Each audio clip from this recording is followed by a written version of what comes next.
मी कोण राम सातपुते ते म्हणाले की मी गरीब आहे, मला हिनवू नका. दुसरा आपण टीका केली होती की पार्सल त्यांना पाठवून देऊया.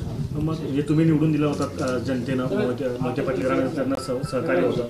मात्र आता त्यांचं असं म्हणणं आहे की तुम्ही गरिबांना हिनवताय आणि धनदांडगी लोकांची धमकी आहे गरिबाच्या लेखाला. आपण कशा पद्धतीने प्रस्थापितांची ही पूर्वापार चालत आलेली पद्धत आहे की गरिबांना हिनवणं ही पूर्वापार चालत आलेली प्रस्थापितांची पद्धत आहे असं त्यांच्यासारखी गरिबी सगळ्यांनाच मिळो.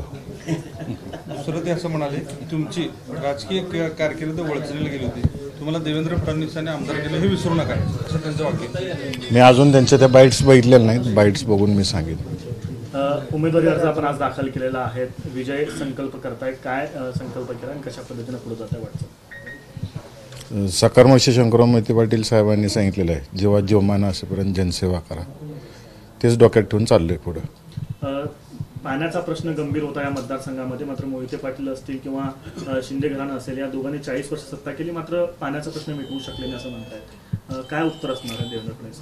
त्या सगळ्या बाईट्स मी बघितल्या नाहीत किंवा त्यांचं भाषण ऐकलेलं नाही. मला सविस्तर बघू द्या, मग मी त्याच्यावर उत्तरं देईन सविस्तर. एबीपी माझा, उघडा डोळे बघा नीट.